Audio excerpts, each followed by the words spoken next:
Selamat pagi saudaraku yang diberkati oleh Tuhan Yesus Kristus. Kita kembali lagi dalam program bertumbuh dan berbuah.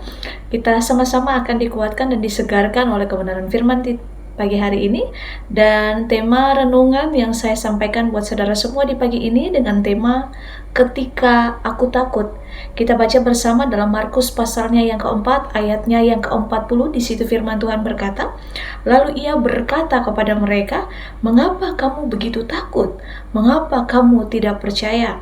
Saudaraku yang diberkati oleh Tuhan Yesus Kristus, setiap orang pasti pernah merasa yang namanya ketakutan.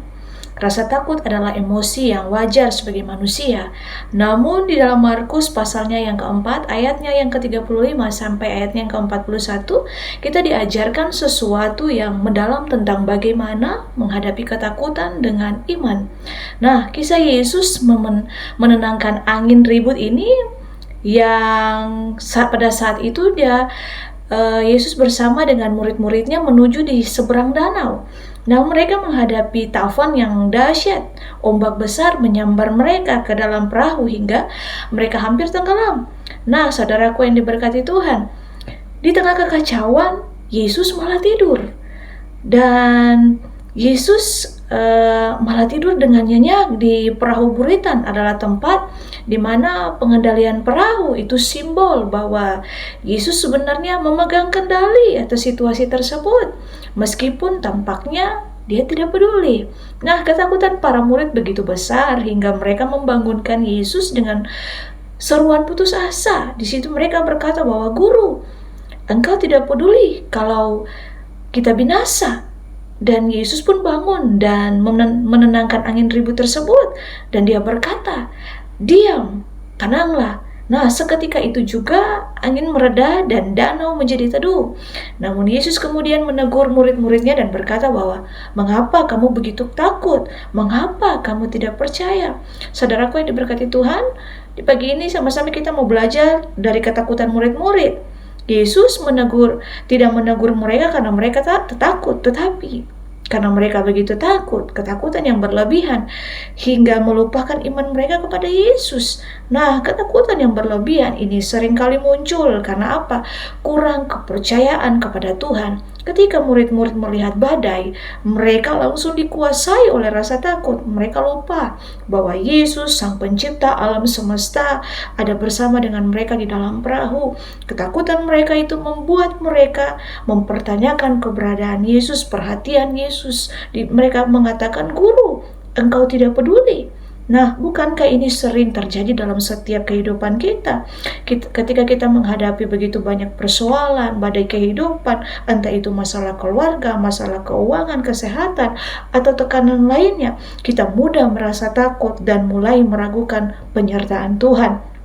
Saudaraku yang diberkati Tuhan, Yesus di buritan hidup kita. Percaya kisah ini mengingatkan kita untuk kita membiarkan Yesus mengambil tempat di buritan hidup kita. Buritan adalah simbol kendali. Saat Yesus berada di tempat kendali hidup kita itu aman dalam perlindungannya. Ketakutan yang berlebihan ini sering muncul karena kita mencoba mengendalikan hidup kita dengan kekuatan kita sendiri.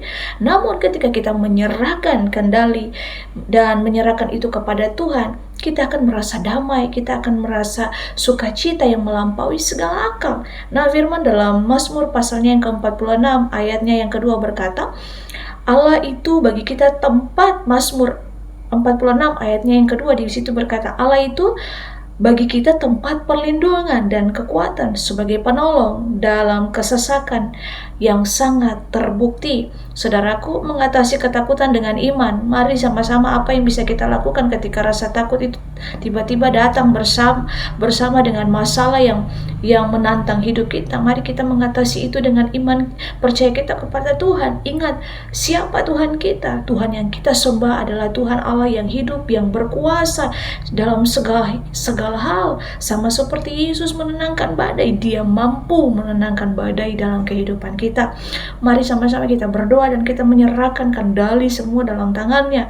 Ketika ketakutan melanda, datanglah kepada Tuhan dalam doa. Dalam Filipi pasalnya yang keempat, ayatnya yang ke-6 sampai yang ke-7 dikatakan bahwa janganlah hendaknya kamu khawatir tentang apapun juga, tetapi nyatakanlah dalam segala hal keinginanmu kepada Allah dalam doa dan permohonan dengan ucapan syukur. Saudaraku yang diberkati Tuhan, berdoa bukan hanya untuk sekedar pemanis kerohanian kita, namun dengan sungguh ada kuasa doa. Ketika kita berdoa, kita sedang mengarahkan hati kita dan pikiran kita dan ketakutan kita kepada Tuhan. Mari kita bangun iman melalui firman Tuhan, karena iman timbul dari pendengaran dan pendengaran oleh firman Tuhan. Nah, ketika kita memiliki firman dalam hati dan pikiran kita, maka hati kita ini tidak lagi dikuasai oleh logika manusia yang lemah. Sebaliknya, firman itu akan membangkitkan iman kita dalam kehidupan kita. Mari kita percaya bahwa Tuhan tidak pernah meninggalkan setiap kita. Ketika kita menghadapi ketakutan, mari kita berhenti sejenak untuk berdoa dan serahkan kepada Tuhan. Ingatlah bahwa Yesus ada bersama dengan kita. Dia ada dalam perahu kehidupan kita. Dengan iman kepadanya, kita akan bisa melewati badai apapun. Kiranya Tuhan Yesus memberkati setiap kita. Biarkan Yesus mengendalikan setiap kita. Dalam naungannya kita akan menemukan kedamaian dan kekuatan untuk menghadapi badai kehidupan. Firman Tuhan ini meneguhkan, memberikan rema yang kuat bagi setiap kita. Tetap mengandalkan Tuhan, berjalan dalam iman, dan percaya Tuhan sanggup melakukan segala perkara, dan Dia selalu menyertai setiap kita. Tuhan Yesus memberkati. Immanuel.